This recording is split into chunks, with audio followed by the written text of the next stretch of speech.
مفتی صاحب حج کی فضیلت اور نہ کرنے کی وعید. ایک روایت میں آتا ہے کہ جو حج جس پر لازم ہوا وہ حج نہ کرے تو وہ یہودی ہو کے مرے, عیسائی ہو کے مرے, مجھے اس کی پرواہ نہیں. اور قرآن کے الفاظ دیکھو کہ وَلِلَّهِ عَلَى النَّاسِ حِجُّ الْبَيْتِ مَنِ اسْتَطَاعَ إِلَيْهِ سَبِيلًا, اللہ کے لیے لوگوں پر لازم ہے کہ جو بیت اللہ جانے کی استطاعت رکھتے ہیں وہ بیت اللہ کا حج کریں. آگے قرآن کے الفاظ دیکھو وَلِلَّهِ عَلَى النَّاسِ حِجُّ الْبَيْتِ مَنِ اسْتَطَاعَ إِلَيْهِ سَبِيلًا. آگے کیا الفاظ ہیں؟ وَمَنْ كَفَرَ فَإِنَّ اللَّهَ غَنِيٌّ عَنِ الْعَالَمِينَ. جو انکار کرے گا تو اللہ تمام جہان والوں سے غنی ہے. کیا مطلب؟ بہت بڑی دھمکی ہے کہ جو نہیں آئے گا نا استطاعت کے باوجود, اللہ کو اس کی کوئی ضرورت نہیں ہے.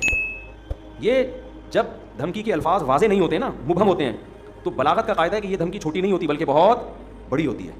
تو اللہ کہہ رہے ہیں مجھے تمہاری ضرورت, مجھے تمہاری کوئی ضرورت نہیں ہے. تو اسلام کا ایک رکن ہے. آج کیا ہوتا ہے, میں حج پہ جب گیا تھا, افسوس کے ساتھ کہنا پڑتا ہے کہ سارے بڈھیاں آ رہی ہوتی ہیں حج کے لیے. ٹھیک ہے, اللہ ان کو اس عمر میں توفیق دے رہا ہے, اچھی بات ہے. نہ آنے سے بہتر تھا کہ چلو اب آ گئے. میرے بھائی یہ جوانی کا کام ہے, سمجھتے ہو؟ جب جیسے ہی پیسہ آئے سب سے پہلا کام کیا کرو؟ حج کرو. اس کو ڈیلے کرتے ہیں, سارے کاموں سے فارغ ہو کر, بچیوں کی شادیاں, اپنی بھی 4 ٹوٹل مکمل, سوری غلطی سے نکل گئی, اپنی بھی شادی ہو گئی, کچھ چیزیں میرے منہ سے غلطی سے نکل جاتی, اپنی بھی ایک شادی ہو گئی, اور پھر کیا ہے کہ وہ سارے بزنس سے فارغ ہو ہلا کے جب اب کرنے دھرنے کا کچھ بھی نہیں ہے, بیٹھا ہوا ہے. کیا کریں یار, بوریت بہت ہو رہی ہے. اردو بھی ساری قسطیں ختم ہو گئیں, دیکھ لیا, کوئی نئی سیریز بھی نہیں آ رہی, وہ ڈرامہ چل رہا تھا وہ بھی ختم, نئی فلم بھی دیکھ لی, ٹھیک ہے نا, سب کچھ ہوا کہ کیا کریں یار, بیگم کو مشورہ دو, چلیں حج پہ نہ چلیں. چلو ٹھیک ہے, کہاں چلتے ہیں؟ ٹھیک ہے بھائی, ہم جو بڑھاپے میں بھی جا رہے ہیں, ہم خدا نہ خواستہ ان کو برا نہیں کہہ رہے. نیکی تو جس عمر میں کی جائے, جب اللہ قبول کر رہا ہے تو ہم کون ہوتے ہیں. لیکن یار تم باقی تو سارے کام تم نے جوانی کے لیے رکھے ہوئے ہیں, حج تم مؤخر کر رہے ہو جب اردو ڈرامے کی ساری قسطیں ختم ہو جائیں گی. بری بات ہے نا یہ. جب آپ اللہ کے حکم کو ویلیو نہیں دو گے تو اللہ آپ کو ویلیو دے گا.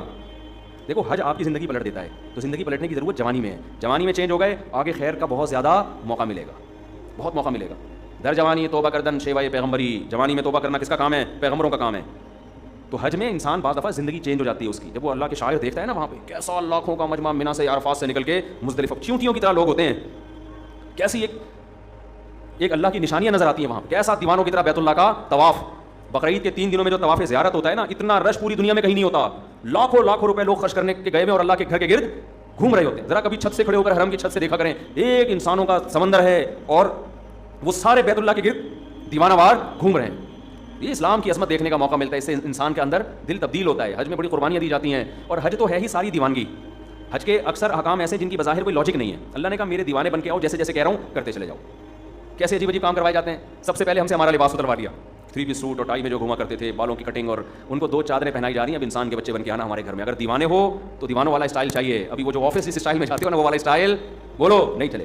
جو اللہ کے نیک بندے ہیں, جو اللہ کے حکم کے سامنے سر جھکانا جانتے ہیں, اللہ سے ان احکامات کی لاجک نہیں پوچھتے. جیسے شیطان نے پوچھا تھا نا, کیوں سجدہ کروں میں آدم کو, وائے, تو یہ نہیں پوچھتے. ابراہیم علیہ السلام کو اللہ نے حکم دیا بیٹے کو ذبح کرو. یہ حکم بظاہر زیادہ ہی لاجیکل تھا کہ معصوم بیٹے کی گردن کاٹنے کا حکم دیا جا رہا ہے. شیطان کو جو حکم دیا سجدہ کرو, یہ اتنا ہی لاجیکل نہیں تھا. لیکن شیطان نے کہا اس کی لاجک کیا ہے, میری سمجھ میں نہیں آ رہا, میں آگ سے بنا ہوں, مٹی سے میں کیوں سجدہ کروں. آدم علیہ السلام کو اس سے زیادہ عجیب حکم دیا کہ اپنے معصوم بیٹے کو اپنے ہاتھ سے کاٹ دیں, ذبح کر دیں. سوری, ابراہیم علیہ السلام کو. لیکن ابراہیم علیہ السلام نے اس کی لاجک بولو نہیں پوچھی. کہا بیٹا مجھے اللہ نے حکم دیا تجھے کاٹ دوں. بیٹے نے کہا جب اللہ کا حکم ہے تو بھائی ہم کیا کہہ سکتے ہیں, بھائی کاٹ دیں, آپ میرا گلا کاٹ دیں, ذبح کر دیں. تو حج ان احکامات کی بھی یادگار ہے. جو آپ جاتے ہیں حج پہ, وہاں آپ جانور ذبح کرتے ہو, آپ رمی کرتے ہو, وہاں شیطان نہیں ہے, وہ تو ایک نشانیاں ہیں 3, لیکن آپ پتھر مارتے ہو, رمی کرتے ہو. کیوں؟ ابراہیم علیہ السلام نے یہاں شیطان کو کنکریاں ماری تھی, جو آپ کو بہکا رہا تھا کہ اپنے بیٹے کو کیوں ذبح کر رہے ہو, کیا بگاڑا اس نے. ابراہیم علیہ السلام نے شیطان کو دلائل سے جواب نہیں دیا, پتھر اٹھا کے مارے. اللہ نے کہا تم جاؤ وہاں کنکریاں پھینکو. اب اللہ وہ تو ابراہیم علیہ السلام تھے, وہاں تو سچی مچی کا شیطان تھا, میں کیوں کنکریاں پھینکوں. تو اس کا مطلب جب آپ نے کیوں کر لیا تو آپ کس کی لسٹ میں آ گئے, شیطان کی. کیسا عجیب حکم ہے, جا کے 7 کنکریاں مارنی بھی ایسے ہیں. یا تو ہوتا نا وہ اٹھا کے مارو تو سمجھ میں آتا ہے, ایسے پھینکنی ہے جا کے. حاجی 10-15 لاکھ روپے یہ کرنے کے لیے جا رہا ہو, خرچ کرتا ہے یہ کام کرنے کے, ایک طوفان لوگوں کا کنکریاں مارنے کے لیے. کیوں؟ کس کا حکم ہے بھائی؟ اللہ کا حکم ہے, اللہ کا آرڈر ہے. لباس اتار لیا اپنا, کتنا مشکل کام ہے انسلا لباس پہننا, 3-4 دنوں میں دماغ ٹھکانے آ جاتا ہے. پھر جب ہم پہنتے ہیں نا اپنی شلوار قمیض, ایسا سکون ملتا ہے یار. میں جب حج کرنے گیا تو مینا میں تو 3 دن سویا نہیں احرام کی حالت میں نا, کیونکہ رش اتنا بہت, جتنا بھی وی آئی پی ہے جو ٹینشن ہوتی ہے. پھر مینا میں میرا بستر لگ گیا ایک صاحب کے ساتھ, وہ بغل مجھے دکھا رہے ہیں اپنی, کہ دیکھ لے بھائی یوں کر کے سو رہے ہیں ان کی بغلیں ماشاء اللہ. میں نے کہا یار اس کو کیا کرے آدمی, ان کو کیا کرے یار, یہ مجھے کیوں دکھا رہے ہو بھائی.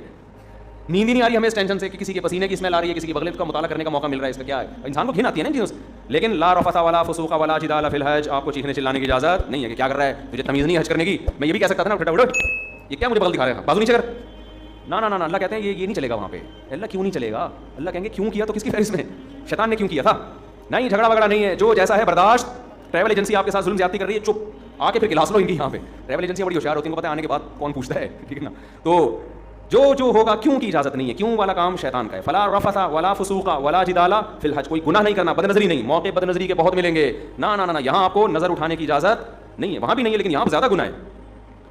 اپنی بیوی سے بھی آپ ریلیشن قائم نہیں کر سکتے وہاں پہ احرام کی حالت میں, تو نامحرم سے کیسے آپ لذت حاصل کر سکتے ہو؟ تو پھر احرام کی چادریں بنوائی جا رہی ہیں, خوشبو لگانے پر پابندی, بال توڑنے پر پابندی, جوئیں مارنے پر پابندی. اب تو بڑا وی آئی پی حج ہو گیا. صحابہ کرام کے تو ایک ایک 2 مہینے کے احرام ہوتے تھے. حدیث میں آتا ہے بعض صحابہ کے سروں میں نا جوئیں گر رہی ہوتی تھی نیچے, ٹھیک ہے نا. قربانی کرو, حل کراؤ, اب کیا کرنا ہے؟ طواف زیارت کرنی ہے. بقرعید کے 3 دنوں میں اللہ اتنا رش ہوتا ہے, ان 3 دنوں میں کیوں کا بول دیا تو کس کی لسٹ میں آ جاؤ گے؟ کیوں نہیں, جاؤ طواف زیارت کرو. اتنی پبلک, 3 عظمت والے دن ہے نا, یا یام نہر عظمت والے دن ہے. پھر کیا کریں؟ طواف زیارت کر کے واپس آ جاؤ مینا.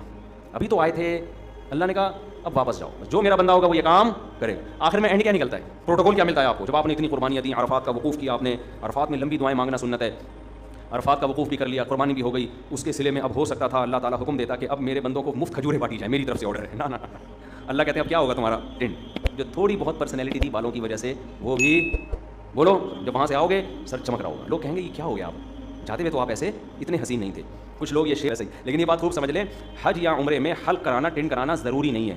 قصر بھی کرا سکتے ہیں, ثواب 3 گنا زیادہ ہے حلق کرانے میں, سمجھتے ہو.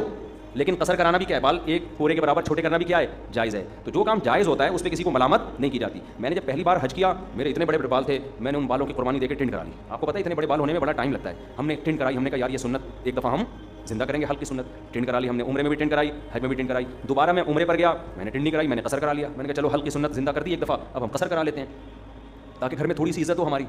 اسی کی وجہ سے تھوڑی سی عزت گھر میں شادی شدہ آدمی کی کہاں کیا عزت ہوتی ہے آپ کو پتہ ہے, تھوڑی سی بالوں کی وجہ سے عزت رہ گئی ہے. وہ بھی ٹینٹ کرا لی تو ختم ہو جائے گی, دہشت گردی کا جڑ سے خاتمہ ہو جائے گا. تو تھوڑی سی تو دہشت رہے نا, جڑ سے تھوڑی خاتمہ کرنا ہے دہشت گردی. خیر بہرحال ثواب حلق میں ہی زیادہ ہے, ٹینٹ کرانے میں ہی زیادہ ہے. لیکن میں نے کہا میں عمرہ کرتا ہوں تو حلق کراؤں گا, تو حلق وہ سوری قصر کراؤں گا. قصر کرا لیا. جہاز میں لوگ تانے دے رہے تھے مجھے, یار آپ مولانا ہو, آپ نے عمرہ کیا, ٹینٹ یہ کیسا عمرہ, یہ کیسا عمرہ ہے. تو یہ پھر شرعی حدود سے کیا ہے, زیادتی ہے. جب اللہ نے اجازت دی ہے تو آپ کو ملامت کرنے کا حق, میں نے کہا تو میں قصر ہی کراؤں گا, کیونکہ آپ کو اعتراض کیوں ہو رہا ہے اس پہ, میری مرضی. تو اللہ سے آگے نکلنے کی کوشش نہ کریں. بعض دفعہ بعض لوگ, میں جب جدہ میں تھا تو وہاں میں نے دیکھا بہت سے لوگ یہاں 5-5 6 سال سے جاب کر رہے ہیں, عمرہ نہیں کر رہے. وہ میں نے کہا کیوں نہیں کرتے عمرہ یار, تمہارے تو حرم اتنا قریب ہے. کہہ رہے ہیں یار ٹینٹ کرانے پڑے گی, ہم نہیں کرا سکتے. میں نے کہا قصر کرا لو یار. بعض لوگ ٹینٹ نہیں کرا سکتے, ان کو کہہ رہے ہیں یار نہیں ہم نہیں, وہ کہہ رہے ہیں ہم ٹینٹ میں بہت عجیب سے لگ رہے ہوتے ہیں. تو جب اللہ نے آپشن دیا ہے تو چلو, میں نے کہا یار بالوں کی قربانی نہ دو, یہ تو اللہ نے اجازت دی ہے نا, تو قصر کرا لو. تو ان کو پتہ ہی نہیں تھا کہ قصر بھی ہو سکتا ہے. تو اس لیے آپ حج عمرے سے اس وجہ سے رک جائیں کہ ٹینٹ کرانی پڑے گی, یہ غلط ہے. عمرہ کریں ٹینٹ سے. اگر آپ کو بہت زیادہ نفرت ہے تو بہتر تو یہ ہے کہ کرا لیں, قربانی دے دیں اللہ کی خاطر. لیکن اللہ نے آپشن دیا ہے کہ اس کا قصر کا بھی آپشن, ایک پورے کے برابر بال چاروں طرف سے کاٹ لیں تو بھی ٹھیک. سمجھتے ہو؟ تو آئندہ اگر میں گیا تو میرا ارادہ ہے قصر کرانے کا, کہ قصر کرا لوں گا. تو ایسا نہ ہو میں عمرے سے یا حج سے آؤں, آپ بولیں یار یہ تو ویسے جیسے گئے تھے ویسے. آپ کو اعتراض کا حق نہیں ہے. میرے بال, میری ٹینٹ, میری مرضی, میری جیب کے ریال پیسے, میں ٹینٹ کراؤں یا میں قصر کراؤں. ہو سکتا ہے ٹینٹ کرا لوں میں کہ یار قربانی دے دو, دہشت گردی کا جڑ سے خاتمہ کر, ویسی کی تیسی. بعد میں دیکھیں گے ہوتا کیا ہے, ہو سکتا ہے یہ بھی ہو جائے, ہو سکتا ہے قصر کر لیں. تو اپنے کسی کے ذاتی معاملات میں دخل انداز, کیونکہ میں پہلے جب عمرہ کیا نا, لوگ مجھے ہر آدمی یہ کیسا عمرہ ہے یار, آپ کے تو سر پہ اسی طرح بال لٹک رہے ہیں, یہ کیسا عمرہ ہے یار, یہ کیسا عمرہ ہے یار. تو اعتراض کرنے کی میرے بھائی اجازت نہیں ہے, یہ پھر بدعت ہو جائے گا. سمجھتے ہو؟ جس چیز کی اللہ نے اجازت دی ہے تو اس کو دیکھو. پیر جمعرات کا روزہ رکھنا سنت ہے نا, نہ رکھے تو آپ کیسے, کیوں نہیں رکھا ہے بھائی سنت ہے ہی اس لیے کہ کوئی دوسرا طنز نہ کر سکے. یار رمضان کا چھوڑ دے تو آپ پوچھیں یار فرض ہے, یہ کیسے چھوڑ دیں, مسلمانوں کے روزہ چھوڑ رہے ہو. سمجھتے ہو کہ نہیں سمجھتے؟ تو اس لیے میرے بھائی حج کے لیے پیسے جمع کیا کرو, حج پہ جایا کرو. یہ تو بڑی پیاری عبادت ہے, اس ایسی یونیک عبادت ہے. یہ دیوانوں کے لیے, اللہ سے محبت کرنے والوں کے لیے اس سے زیادہ ذائقے والی, لطف والی عبادت کوئی ہے نہیں. جب بھی کوئی غیر مسلم مسلمان ہوتا ہے, میرا تجربہ ہے, مشاہدہ ہے, اس کی سب سے پہلی خواہش ہوتی ہے کہ مجھے بیت اللہ کا حج مل جائے, کیونکہ اس کے دل میں اللہ کی خالص محبت ہے نا, تو اس کی خواہش